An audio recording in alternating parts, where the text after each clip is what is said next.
Alors, petite actu sur pressecitron.net. Tesla désactive l'autopilote d'une Model S achetée d'occasion.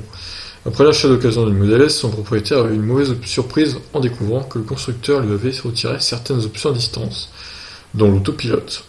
En décembre dernier, un Américain nommé Alec par le média Jalopnik a fait l'acquisition d'une Model S 75D auprès d'un concessionnaire tiers. Si ce dernier lui a vendu certaines options comme l'autopilote, il n'a pas pu en profiter lorsqu'il a acheté la voiture. Le concessionnaire a fait l'acquisition de la Tesla à l'occasion d'une vente aux enchères initiée par la marque elle-même. Suite à cela, il l'a proposé à la vente évoquant les options disponibles sur le véhicule, c'est-à-dire la Handset Autopilot et le Full Self Driving Mode. Au total, ces options reviennent à 8 000 $ aux États-Unis. Évidemment, le concessionnaire a mis en vente ces deux fonctionnalités en avant. Oui, voilà, il a mis en avant ces deux fonctionnalités lors de la vente. Quand Alec a acheté puis a récupéré la Tesla en décembre, aucune des deux options n'était pourtant dispo. En effet, le constructeur automobile avait effectué un audit sans que le constructeur ne soit au courant. À distance, il avait ensuite retiré ces deux fonctionnalités.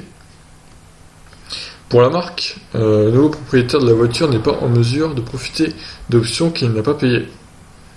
Alec a reçu un communiqué de la marque qui indiquait Tesla a récemment identifié des cas de clients configurés incorrectement pour des versions de l'autopilote qu'ils n'avaient pas payées. Depuis, un audit est effectué pour corriger ces cas. Nous avons examiné l'historique de vos achats et malheureusement l'autopilote n'était pas une fonctionnalité que vous aviez payée. Nous nous excusons pour cette confusion. Si vous êtes toujours intéressé par ces fonctionnalités supplémentaires, nous pouvons entamer le processus d'achat de la mise à niveau. Ah les bâtards. S'il a payé la Model S en pensant que ces fonctionnalités étaient incluses, Alec n'en dispose finalement pas et doit payer pour que la firme réactive ses options. Dans tous les cas, la décision de Tesla soulève d'importantes questions sur les options de ce genre, sachant que la marque a tout pouvoir à distance et sans forcément en informer l'utilisateur. Ouais, ça c'est vraiment un cas assez étrange. Ouais, c'est vraiment... franchement, je serais Alec, honnêtement... je ferai un recours parce que là, le mec a acheté la voiture en pensant justement qu'il y avait l'autopilote.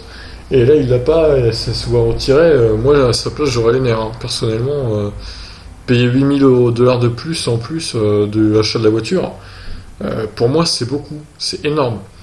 Donc, j'espère qu'il va faire un recours Tesla ou contre le concessionnaire qui l'a vendu. Mais voilà, c'est un peu étonnant. C'est un peu étonnant. Bon, je vous laisse réagir sur ça en tout cas. Ciao!